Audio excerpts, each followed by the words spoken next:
Reencarnação e Vida, da média espanhola Amália Domingues Soler. Capítulo 23. As religiões e o espiritismo.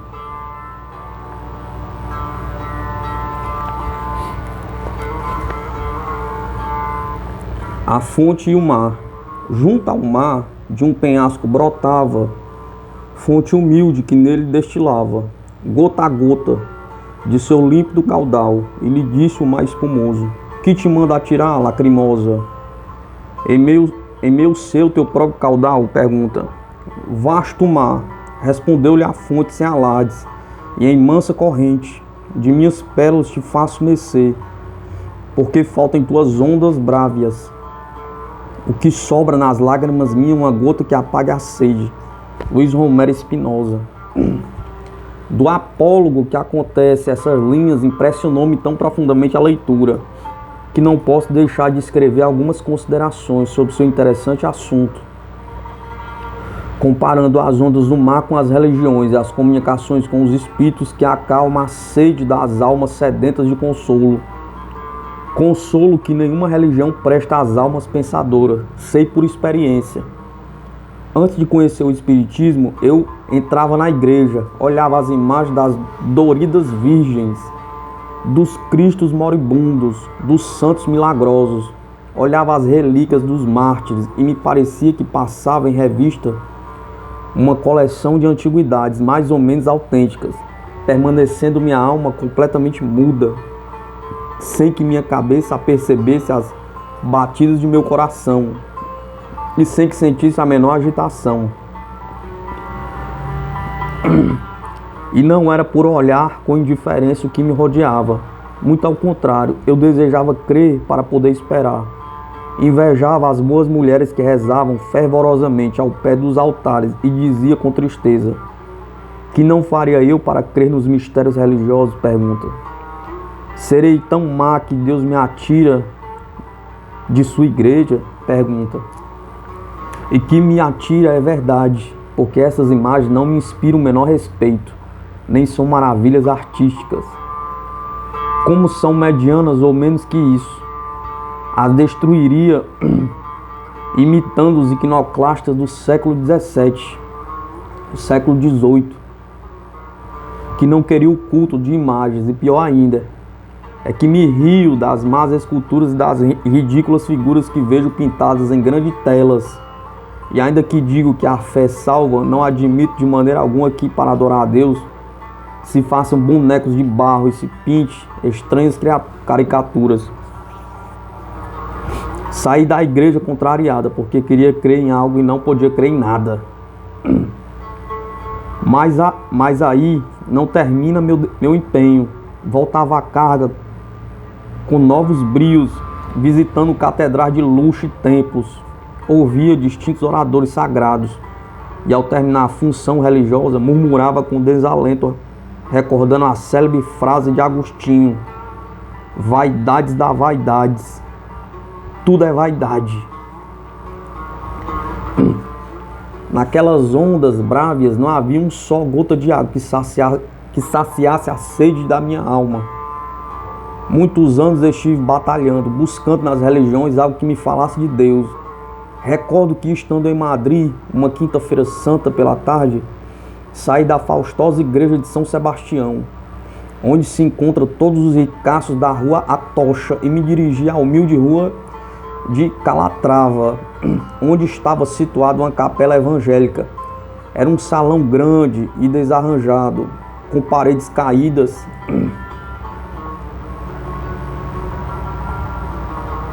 onde estavam alguns versículos da Bíblia. Os fiéis se sentavam em bancos bem alinhados, e o pastor dominava a multidão, subindo num estrado ou plataforma, atrás de uma mesa coberta com a toalha vermelha, sobre a qual estava uma grande Bíblia. Aquela decoração tão simples agradou-me extraordinariamente, e disse para mim: se aqui encontrasse o que desejo. De momento acreditei que sim, mas minha ilusão foi tão breve como a louçânia das rosas. Porque aquele que cresce em Jesus seria salvo. Mas os milhões de indivíduos que não creem em Jesus, pergunta, que seria deles Afinal de contas, convenci-me de que todas as religiões são a mesma coisa, nenhuma leva o consolo às almas perniciosas. Os que têm a mania de pensar não podem crer nos contos das religiões, é inteiramente possível. Quando conheci o Espiritismo, pus-me de sobreaviso, abri os olhos e ouvidos para ver, e ouvidos para ver e ouvir. Porque isso de que todos, absolutamente todos, podiam chegar a ser bons e sábios, se empenhassem em ser, era altamente consolador. Isso de que o crente, o ateu, o fanático e o cético, todos poderiam progredir eternamente, me enchia de júbilo. Havia caído os cimentos do céu e do inferno. Não existia mais que inumeráveis mundos onde as humanidades adquiririam conhecimentos científicos e dulcificavam seus sentimentos por meio de amorosos sacrifícios.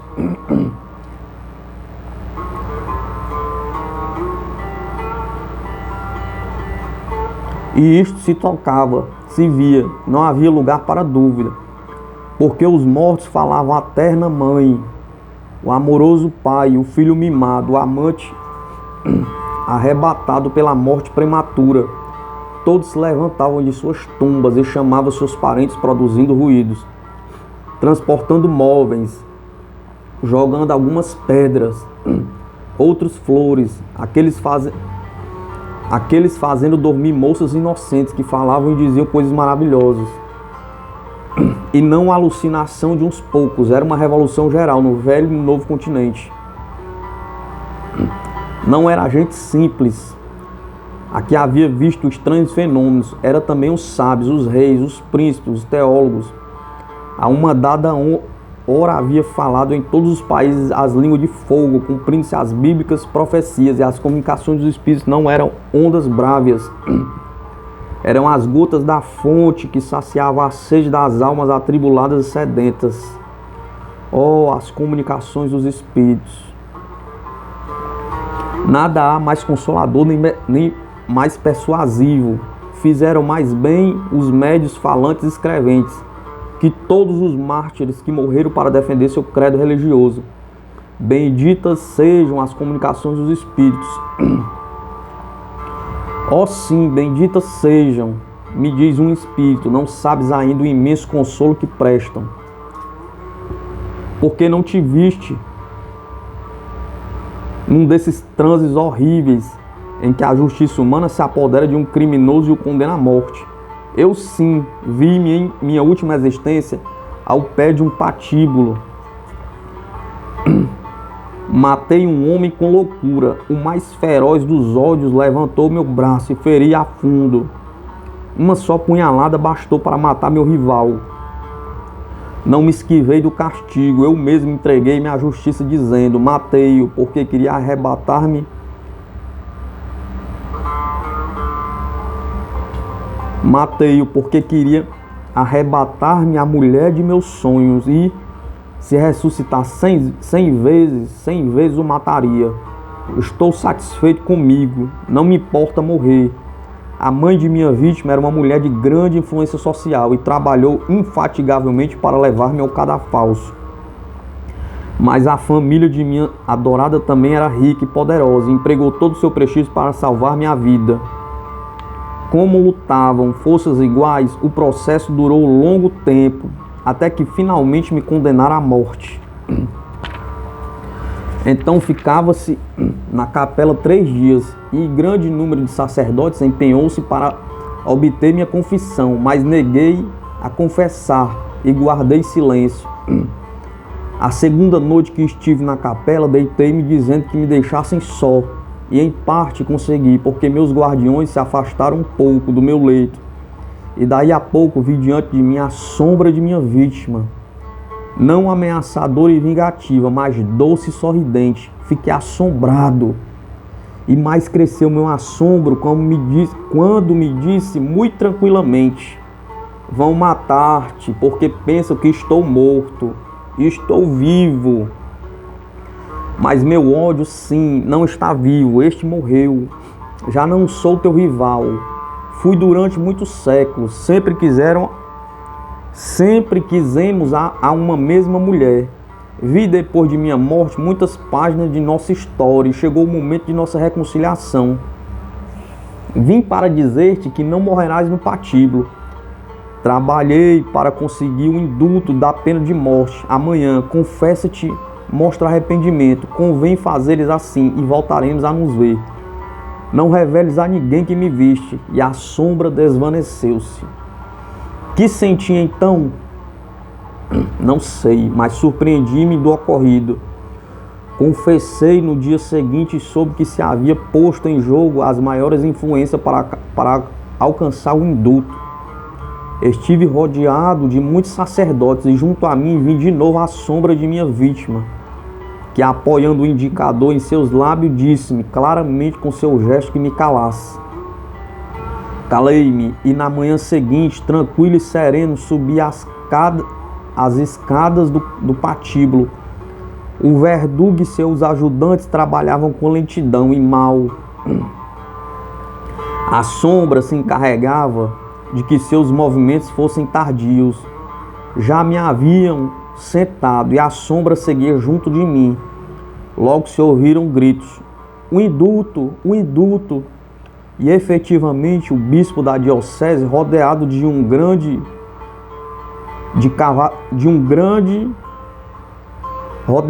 grupo de cavalheiros, chegou ao pé do patíbulo agitando um papel, e ele mesmo abriu-me seus braços e a sombra de minha vítima jogou-se sobre eles. Como com o ouro tudo se consegue, algum tempo depois pude evadir-me da prisão. Cheguei a Nova York e ali esperava-me a mulher de meus sonhos. Ali uni-me a ela por laços indissolúveis, e ali o espírito de minha vítima despediu-se de nós dizendo que iriam muitos a vosso primeiro filho. Que iriam muito a vosso primeiro filho. Passou muito tempo, e o esperado filho não vinha. Por fim veio. Minha esposa e eu o recebemos com palmas e alegria. Sustive seus primeiros passos, escutei suas primeiras palavras, assisti a seus primeiros jogos. Era uma criança de caráter impetuoso. Teria uns 7 anos e já manejava admiravelmente as armas de fogo. Um dia, brincando com uma pistola que eu jogava descarregada, saiu um tiro e me atravessou o coração. Minha esposa pensou ficar louca, mas meu matador era uma criança inocente. E aquela criança era nosso filho. Ainda vão visitar meu túmulo. Minha esposa vive consagrada a seu filho. Este guardou de mim carinhosa recordação. Minha morte modificou seu caráter. De impetuoso tornou-se tranquilo, de soberbo em humilde. Vê-lo agora por eles. Meu filho era meu rival de ontem. Minha morte foi o ponto final de um período de nossa história. Estuda o Espiritismo e bendiz a hora suprema que irradiou sua luz sobre a terra. Adeus. Sim, eu o estudarei, meu bom espírito. Não tenho outro sentimento, além do que meu corpo decai e não posso trabalhar tudo que quisera na propaganda do Espiritismo. Fonte de consolo, cujas gotas acalmam a sede das almas atribuladas. Religiões, sois ondas brávias e não tendes nenhuma gota de água que acalme a sede dos seres pensantes. Comunicações dos espíritos, vós sois a fonte humilde que derrama seu límpido caudal no calabouço do presídio, no leito do hospital, no tugúrio do mendigo, no cubículo da meretriz, no palácio dos reis, na oficina da operária, em todas as partes semelhança do sol que ilumina com seus raios toda a face da terra. Assim a voz dos espíritos ressoa em todos os âmbitos do mundo. Benditas sejam as comunicações dos espíritos, porque elas são as gotas de água que acalmam a sede das almas enfermas. Reencarnação e vida da médium espanhola Amália Domingos Soler. O mar de trigo.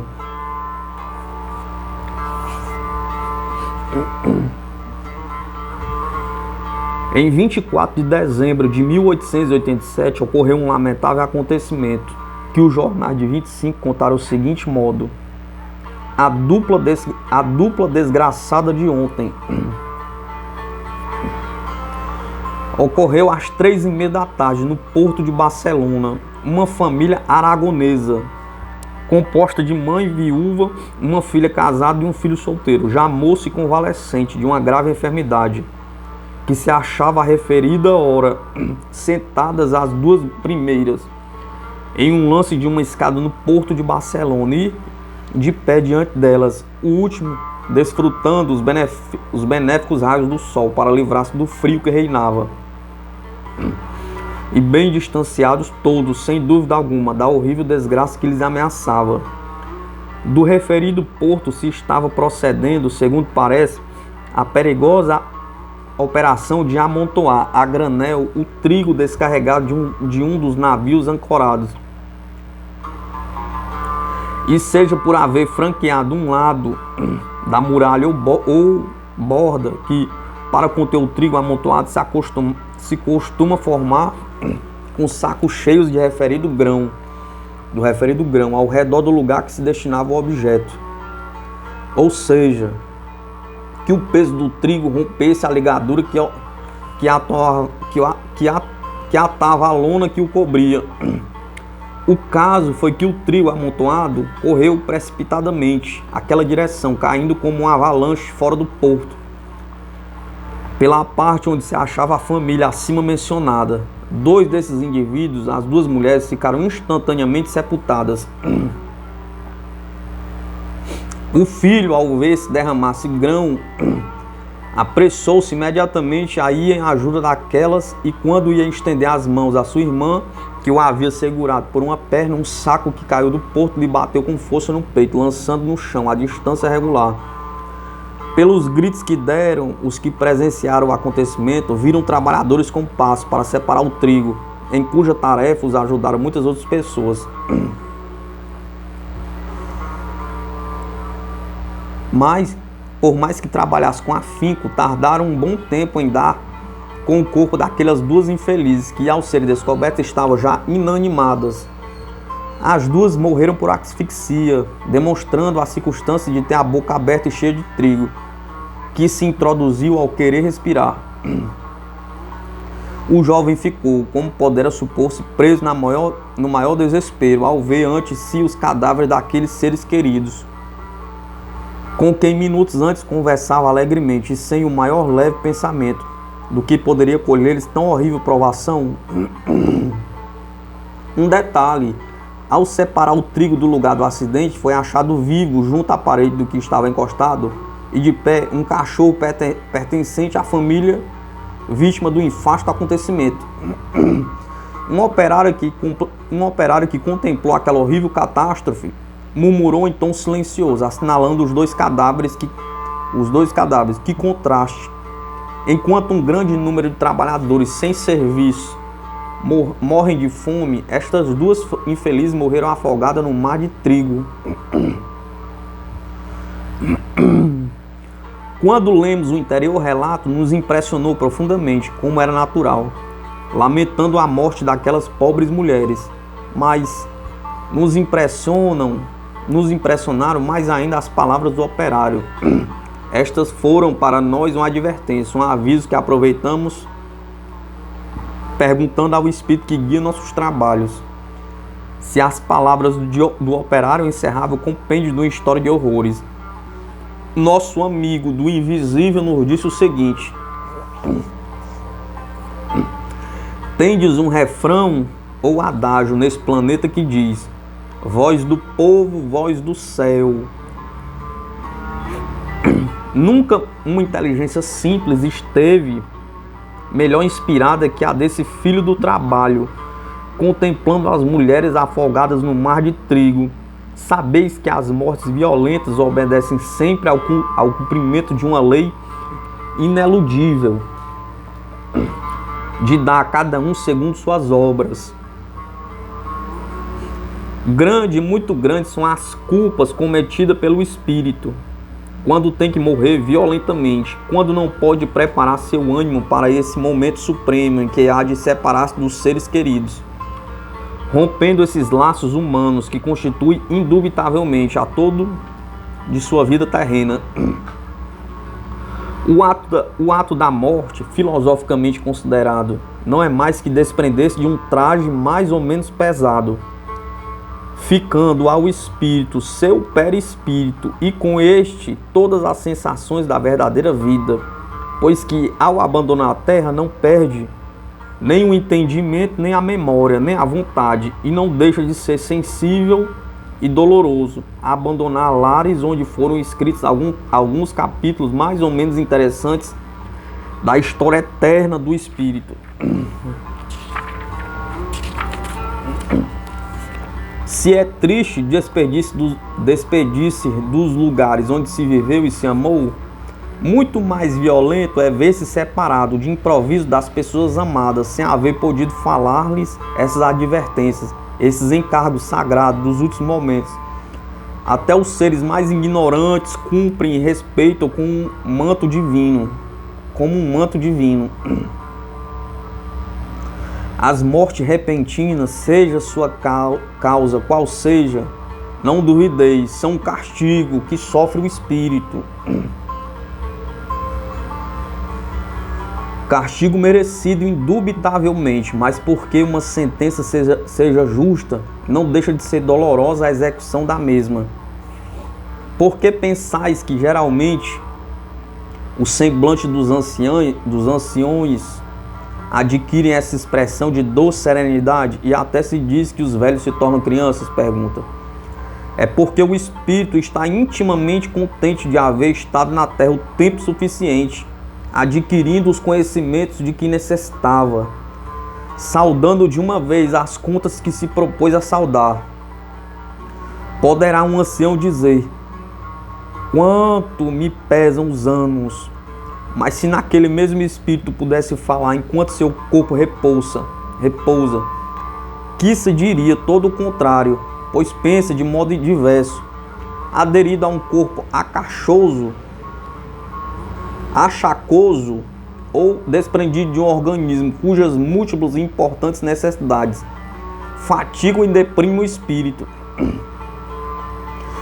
Uma existência é uma viagem que empreende a alma para sua relativa perfeição. E assim como os vossos exploradores terrenos estão contentes e tão orgulhosos quando dão a volta a este mundo e penetram em regiões inexploradas, do mesmo modo o espírito está satisfeito com sua obra quando contempla desde o espaço sua inservível envoltura, dizendo: pobre corpo meu, desagrega-te em paz. Quanto me serviram bem teus músculos de aço, teu sangue vermelho, a substância fosfórica de teu cérebro. Foste meu corcel de batalha e sempre me salvaste de perigos iminentes. Já não és nada. Teus átomos se desagregam e em cada uma deles palpita ainda a sensação que me imprimiu minha vontade. Cada existência é para o espírito um capítulo interessantíssimo de sua história. Ai daquele que vem obrigado a desprender-se de seu envoltório quando mais apegado estava à vida terrena, que se odeia quando a razão enferma, quando o espírito não encontra no corpo todos os órgãos de que necessita para manifestar-se, e a prova tende em vós mesmos. Quantas vezes dizei a vida é insuportável, que quiseres morrer e ao mesmo tempo se sentis algum perigo que vos ameaça. Fugis instantaneamente e procurai pôr-vos a salvo. Viu-se mais de uma vez recobrar sua agilidade. Um entrevado ao ver cerca de si um cavalo desembestado.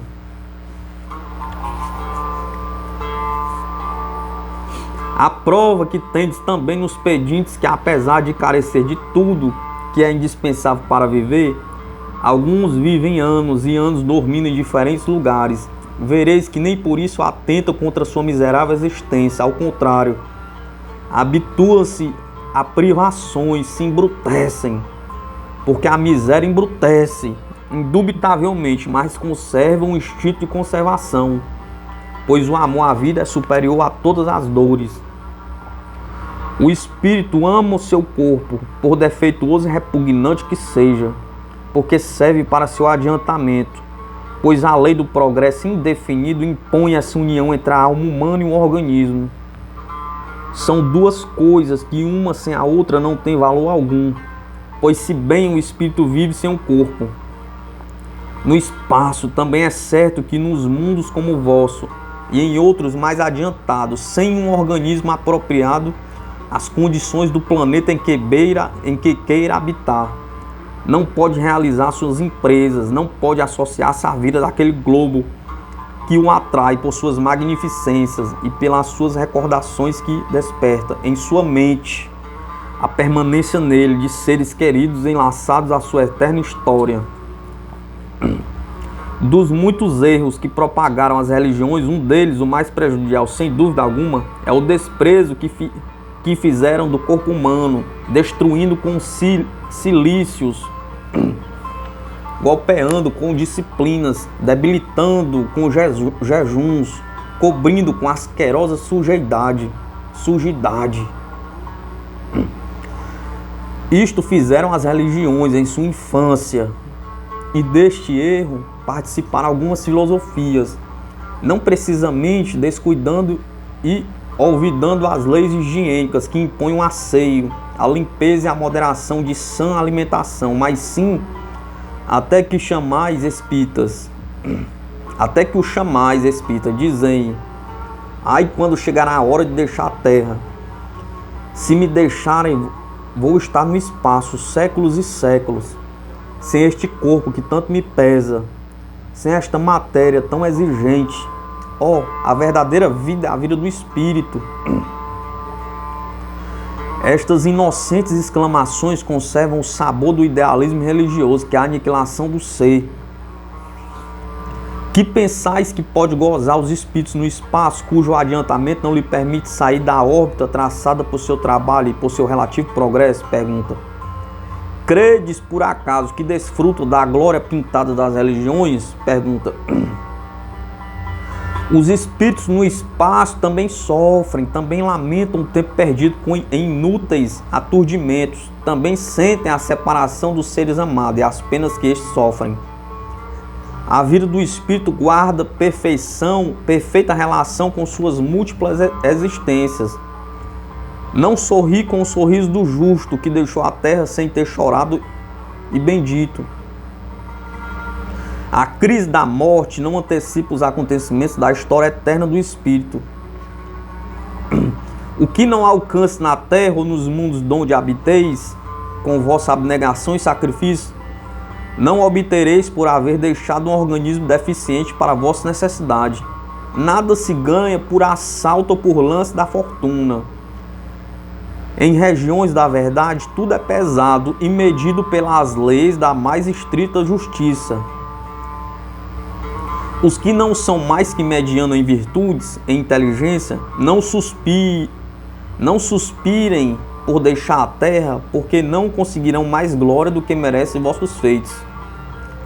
Não desprezeis o templo que tendes à vossa disposição para progredir e aperfeiçoar-se, pois não tendes mais riquezas, nem possuís mais tesouros que as horas que saibas empregar no bem dos vossos semelhantes, que são de grande proveito, porque o que difunde a luz é porque em si mesmo leva o foco. Feitas estas considerações que julgamos necessárias, vos diremos algo, ainda não concretamente, sobre o passado dos seres que deixaram sua envoltura no mar de trigo. Não sois vós somente os que perguntaram aos espíritos o que fizeram ontem as vítimas de tão inesperada catástrofe, e a outros amantes de saber como vós. Lhes foi dado detalhes circunstanciados de como e onde viveram ontem. os que hoje morreram afogados por essa preciosa semente que serve de alimento à maior parte da humanidade. Por nossa parte, não somos partidários de citar lugares nem datas, porque vossa história, que está muito mal escrita, é, segundo disse um de vossos sábios, uma conspiração contra a verdade, o qual é tão certo que não conhecereis o passado mais que invenções acoladas e fantasias de espíritos apaixonados de seus ideais exclusivos. Em vossos dias observai que os fatos mais vulgares são desfigurados por vossos historiadores. Calculai se os cronistas do passado mentiram ao seu bel prazer. Assim é que temos o costume de referir feitos omitindo datas e lugar, porque a ação verificada não perde nem ganha importância. Em saber que foi executada às margens de rio, na borda do Guadalquivir, sob as neblinas do Tâmisa, ou antes as vagas do Sena. O teatro o é de menos, o assunto do drama é o que interessa e o que exerce influência no progresso do povo e do espírito. Estas duas pobres mulheres do povo são dois espíritos enlaçados pelos laços mais íntimos da vida e muito principalmente pela identidade de suas aspirações. Pertenceram em várias existências à casta sacerdotal que sempre foi avarenta, salvo poucas e honrosas exceções, especialmente numa existência não muito longínqua. Esses dois espíritos contraíram a horrível dívida que pagaram faz poucos dias. Pertenciam à casta privilegiada de grandes sacerdotes e eram venerados e temidos por humilde rebanho que, em torno deles, vivia miseravelmente depois de pagar dízimos e premissas à Santa Madre Igreja Católica Apostólica Romana. Entre os que pagavam tal tributo haviam dois anciões lavradores, que eram irmãos gêmeos. Viviam juntos depois de ter perdido esposa e filho, resultando de tantas enfermidades a mortes, a total ruína de João e de Paulo, que não tinham em suas velhices mais do que uma pobre casinha, alguns hectares de terreno plantado, embargados, entretanto, por diversos credores. Em tal situação, mal podia pagar à igreja a quantidade estipulada por aquela, e assim comunicaram aos coletores eclesiásticos. Estes deram conta a seus superiores, que não desdenharam em visitar a humilde morada de João e Paulo, a quem tinham marcada ojeriza, porque eram livres pensadores. Pois em todas as épocas houve espíritos que protestaram os absurdos religiosos. A entrevista entre os quatro foi ameaçadora da parte dos velhos, que se queixaram de uma igreja que exigia dos pobres o que ela, ao contrário, lhe devia oferecer, visto que se encontravam idosos pobres e sem ninguém que os cuidasse em sua indigência. João e Paulo disseram grandes verdades, e naquele tempo dizer a verdade era afirmar a sentença de morte. Mas algumas leis não temem, mas as almas leais não temem o martírio. E ainda que tivesse o pressentimento de que pagaria muito caro sua ousadia, falaram aos padres da igreja com essa franqueza rude que usa os espíritos livres. Os ministros de Deus lhe mandaram por uma mordaça. Se apropriaram das terras embargadas e da pobre casinha, sob o pretexto de que tinham dinheiro enterrado, que mentiam como uns velhacos e haviam insultado a igreja.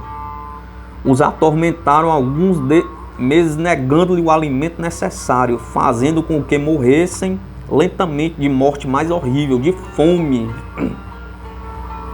Deixaram-lhes sem comer até vê-los desfalecer. Os alimentavam depois para começar de novo o tormento da inanição, até que morreram maldizendo seus verdugos. Estes, entretanto, aproveitando uma horrível seca, se apoderaram de todo o trigo que puderam, vendendo depois a preço fabuloso, podendo assegurar-se que cada grão de trigo converteu-se para eles, naquela ocasião, em uma moeda de ouro. A multidão esfomeada lhe pedia misericórdia, fingindo uma compaixão que estava muito longe de sentir. Davam-lhe trigo estragado, que ao ser aproveitado pelas massas famélicas, provocou uma peste assoladora que causou inumeráveis vítimas. Eles, no entanto, felizes em entesourar, não pouparam meios para comercializar com o trigo estrangeiro, já que os campos de sua pátria estavam endurecidos, negando-lhes absolutamente a deixar germinar em suas entranhas as espigas douradas do bem. E aqueles dois tiranos da humanidade, aqueles infelizes, a quem nunca comoveu o choro do pequenino, nem a súplica do ancião, nem o rogo desesperado de uma mãe rodeada de filhos esfomeados, morreram tranquilamente em seu leito. A igreja celebrou pomposos funerais. Seus corpos foram depositados nas bóvedas de suntuoso templo. E escultores famosos fizeram suas estátuas estendidas, que dormem ainda sobre suas mármores sepulturas, sendo estas visitadas por inúmeros viajantes, porque são verdadeiras maravilhas de arte.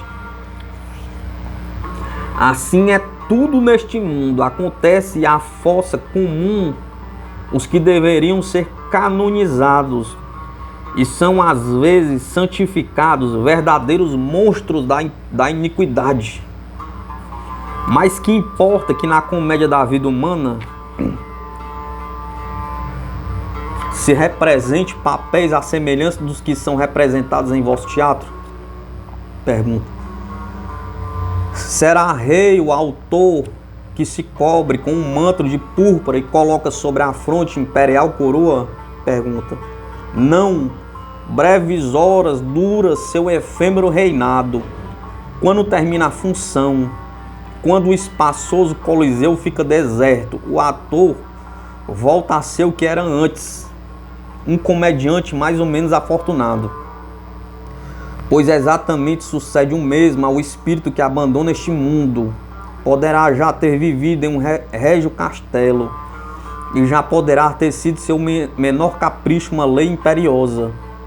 Encontra-se no espaço como um ator ao sair do teatro, sem mais grandeza que suas muitas ou escassas virtudes. Na terra a farsa poderá continuar.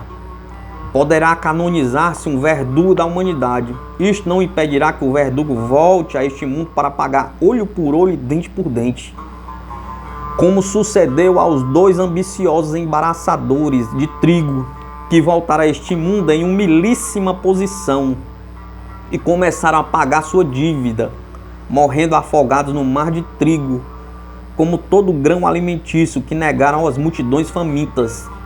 É justo que afoguem 100 e 100 vezes, pois não há dívida que não se pague, nem prazo que não se cumpra. Se assim não fosse, se a injustiça e a cegueira humana fossem um modelo de justiça, haveria motivo para que todos os homens enlouquecessem. Os que pensam, porque a inteligência se perderia num caos. Afortunadamente, não é assim. Ninguém é feliz por privilégio. Ninguém é desgraçado por abandono da providência. Cada um tem o que merece legitimamente. E se for fixais nos que nos rodeiam, se estudais detidamente os capítulos que formam cada família da história humana, vereis que, deixando à parte os que vêm saldar contas terríveis, a maioria dos terrenos não sofre mais que as consequências dos seus desacertos.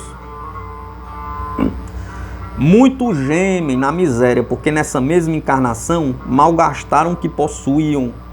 Outros adquirem dívidas e com elas sérias inquietações, porque não sabem resignar-se a viver em uma honrada e tranquila mediocridade, e mais de uma enfermidade às vezes vos aflige, porque satisfazeis imoderavelmente vossos apetites.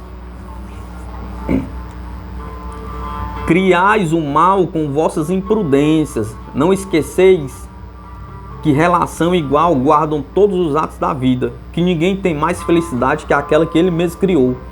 Por isso, vedes, às vezes, pedintes que sorriem quase no ápice da felicidade, e a perfeita tranquilidade de sua consciência, que os rodeiam de luz em meio à sombra mais densa. Já sabeis, ninguém tem mais repouso e bem-estar que aquele que cria. Compadecei-vos sempre dos que morrem como as ditosas mulheres afogadas no mar de trigo. Ai daqueles que abandonam a terra sem preparar seu espírito para esse ato solene chamado morte. Adeus. Grandes verdades encerram a anterior comunicação. Cada homem é filho de suas obras. Devemos procurar que nossos atos não nos façam adquirir responsabilidade em nenhum terreno, para que ao deixar o ator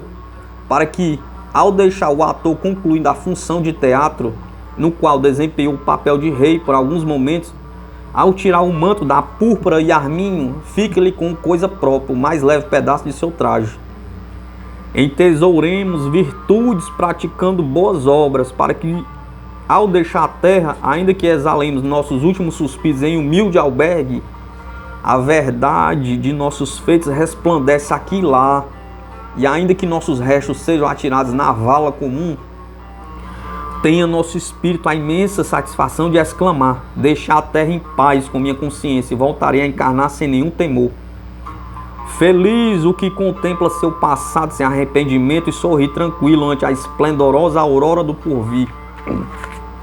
Reencarnação em vida da médium espanhola Amália Domingues Soler.